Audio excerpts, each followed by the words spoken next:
Friends, ಎಲ್ಲರಿಗೂ ನಮಸ್ಕಾರ. ರೇಖಾ ಅಡುಗೆ ಚಾನಲ್ಗೆ ಸ್ವಾಗತ. ಎಲ್ಲರೂ ತುಂಬ ಜನ ಬೆಳಗಿನ ಬ್ರೇಕ್ಫಾಸ್ಟ್ ರೆಸಿಪಿ ಕೇಳ್ತಾಯಿದ್ರಿ. ಸೊ ಅದಕ್ಕೋಸ್ಕರ ನಾನು ಇವತ್ತು ನಿಮಗೆ ಕಡಲೆಪುರಿ ಚಿತ್ರಾನ್ನ ಮಾಡೋದು ತೋರಿಸ್ತೀನಿ. ಅಂದರೆ ಮಂಡಕ್ಕಿ ಒಗ್ಗರಣೆ. ಇದನ್ನು ಹೇಗೆ ಮಾಡೋದು, ಇದಕ್ಕೆ ಬೇಕಾಗೋ ಇಂಗ್ರೀಡಿಯೆಂಟ್ಸ್ ನೋಡೋಣ. ನಾನಿಲ್ಲಿ ಸಪ್ಪೆ ಕಡಲೆಪುರಿ ಸುಮಾರು 2 ಲೀಟ್ರ್ ಆಗೋಷ್ಟು ತೊಗೊಂಡಿದ್ದೀನಿ. ಸೊ ನೀವು ಅಂಗಡಿಯಲ್ಲಿ ಕೇಳಿ, ಮಾಮೂಲಿ ಅಂಗಡಿಯಲ್ಲಿ ಕೂಡ ಸಿಗುತ್ತೆ ಇದು.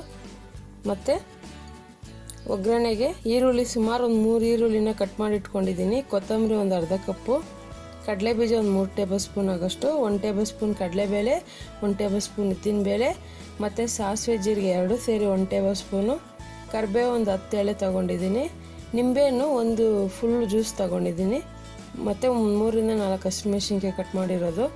ನೋಡಿ, ನಾನು ಹುರ್ಗಡ್ಲೆನ ಇದು ಪೌಡ್ರ್ ಮಾಡಿ ಇಟ್ಕೊಂಡಿದ್ದೀನಿ, ಸುಮಾರು ಒಂದು 2 ಟೇಬಲ್ ಸ್ಪೂನ್ ಆಗೋಷ್ಟು. ಟೊಮೊಟೊ ಒಂದು ಕಟ್ ಮಾಡಿ ಇಟ್ಕೊಂಡಿದ್ದೀನಿ.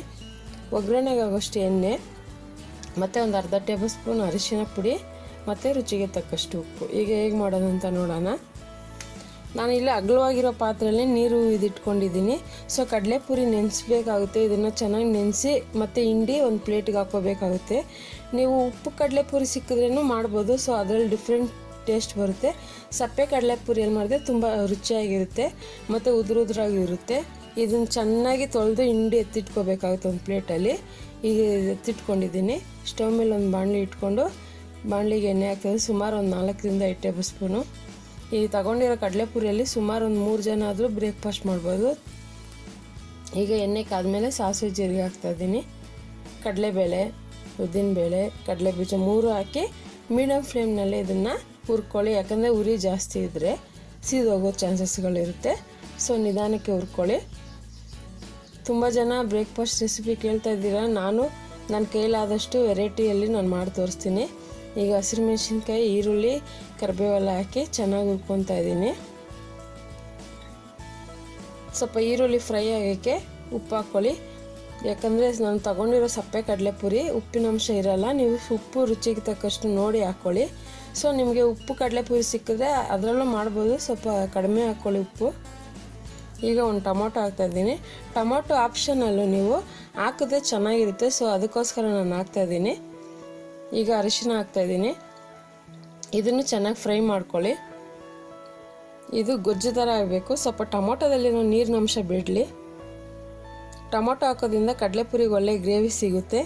ಸೊ ಈಗ ನೆನೆಸಿಟ್ಟಿರೋ ಕಡಲೆಪುರಿ ಹಾಕ್ತಾಯಿದ್ದೀನಿ. ನೋಡ್ತಾ ಇರ್ಬೋದು ನೀವು ಯಾವುದೇ ರೀತಿ ಇಲ್ಲಿ ಒಂಥರ ಮುದ್ದೆ ಥರ ಎಲ್ಲ ಉದ್ರಾಗೆ ಇದೆ ಕಡಲೆಪುರಿ. ತುಂಬ ಚೆನ್ನಾಗಿರುತ್ತೆ. ಮತ್ತು ಇದನ್ನು ಬಿಸಿಯಾಗಿರೋವಾಗೆ ತಿನ್ನಬೇಕು ನೀವು. ಸ್ವಲ್ಪ ಲೈಟಾಗಿ ಉಪ್ಪು ಹಾಕಿದ್ದೀನಿ.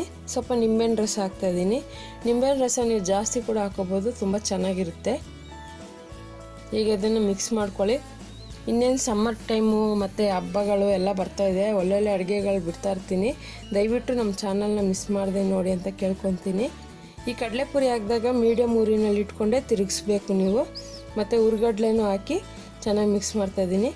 ಈಗ ಬೇಕಂದರೆ ನೀವು ಸ್ಟವ್ ಆಫ್ ಮಾಡ್ಕೊಳ್ಳಿ. ನೋಡೋದಲ್ಲ, ಅಷ್ಟೇ ಇವತ್ತಿನ ರೆಸಿಪಿ ಕಡಲೆಪುರಿ ಚಿತ್ರಾನ್ನ ಮಾಡೋದು. ಈ ರೆಸಿಪಿನ ನೀವು ಮನೆಯಲ್ಲಿ ಟ್ರೈ ಮಾಡಿ ಹೇಗಿದೆ ಅಂತ ಕಮೆಂಟ್ಸ್ ಮಾಡಿ. ಮತ್ತಷ್ಟು ಈಸಿ ರೆಸಿಪಿಗೆ ರೇಖಾ ಅಡುಗೆ ಚಾನಲ್ನ ಸಬ್ಸ್ಕ್ರೈಬ್ ಮಾಡಿ, ಶೇರ್ ಮಾಡಿ, ಲೈಕ್ ಮಾಡಿ. ಎಲ್ಲರಿಗೂ ಧನ್ಯವಾದಗಳು.